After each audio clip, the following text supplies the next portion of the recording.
Nak, anong nangyari sa'yo? Nak, anong nangyari sa'yo?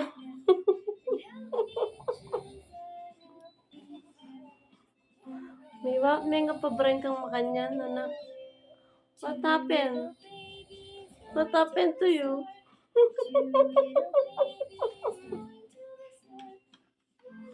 May nga pa-brain niya nga na ako. O bakit po yung mga pa-brain nga na? Laban niya po kano hiningingatang ko. O pebili.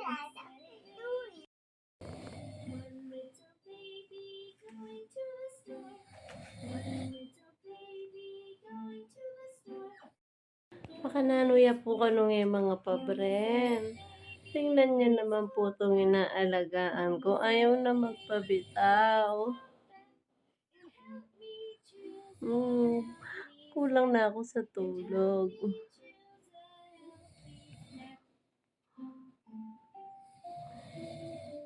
Sana all masarap ang tulog.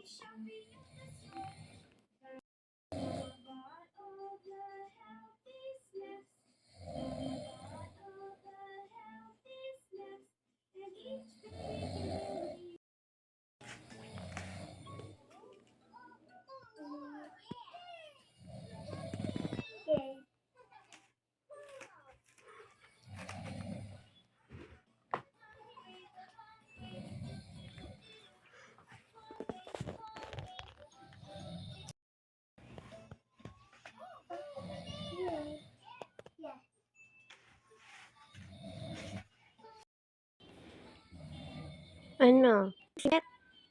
Ha? Nakababa ko lang sa'yo ha. Ano? Parang kanina lang, karga kita, tulog ka. Ano? Hoy, binaba pa lang kita, baby ko.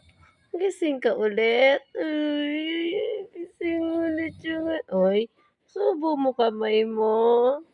Anong oras na? Ano? 1:00 na? Hindi tayo matutulog.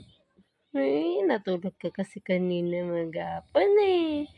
I love you, Gian. Ay. Gutom ka? Ano? Gising ka ulit? O ano? Back to zero ulit tayo? Ready ulit? Tapos karga ulit? Burp ulit? Tapos pikit? Tapos tulog? Tapos baba? Tapos gising ulit. I love you, Gian. O tara, dede. Dede.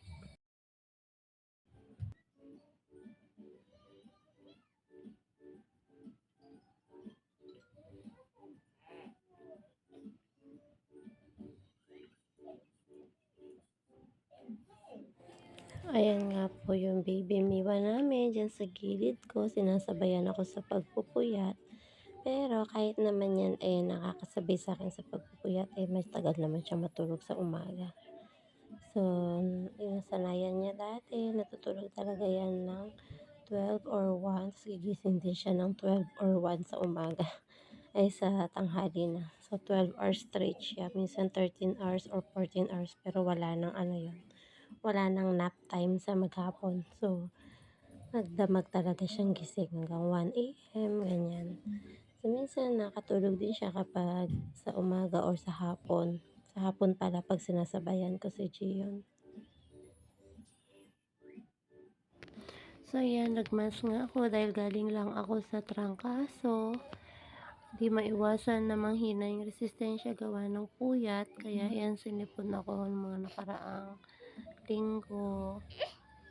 So, ayan na.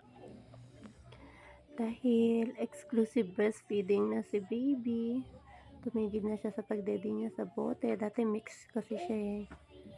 So, kaya yun. Kaya nanibago yung katawan ko. Kaya, ayan, galing ako sa trangkaso.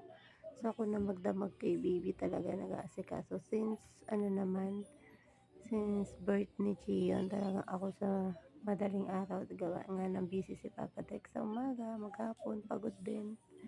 So, ako na yun sa madaling araw at saka exclusive breastfeeding na si baby.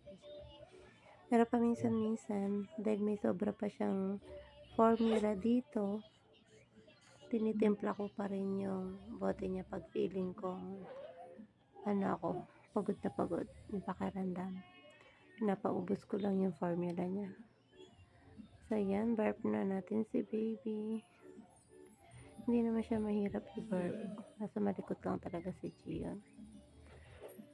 Ayan, napakasarap alagaan ng mga anak natin ng mga mamshi. So ayan yung pag-celebrate namin ng Valentine's Day. Kumain lang kami dito sa bahay, nagluto si Papa Dex at nag-take out lang siya sa McDo. And then si Kuya, tama-tama, senior prom nila ngayon. So busy din kami maghapon. Hindi namin namamalayan. Ang bilis ng umaga at ang bilis ng gabi. Sobrang busy maghapon. So yan na nga ang aking Gion. Ready siya ulit. Natatawa ako sa kanya kasi nagpa-practice na siya na i-ano yung ano niya, yung kamay niya. Dinedede niya na yung kamay niya. Nagtatamsak na siya kaya tinatanggal ko kasi ayokong masanay. Pero natatawa talaga ako kay Gion. Pilit niya sinusubo yung yung hinlalaki sa kamay niya.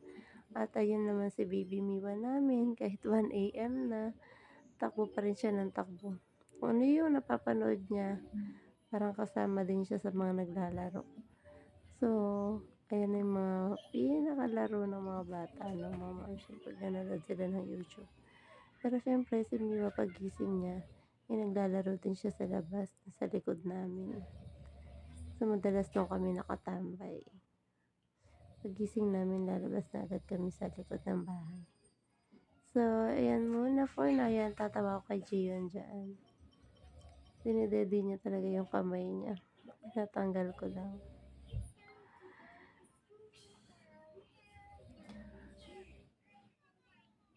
Ayan na nga.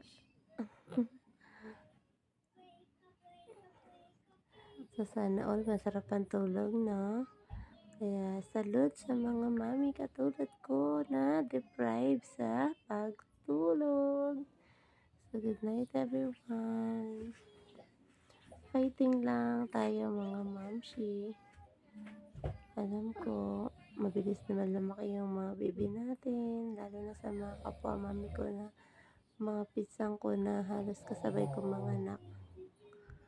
Ayan, pare-pares kami ng mga ginagawa ng mga pinsan ko. So, fighting lang tayo mga kas. God bless sa atin.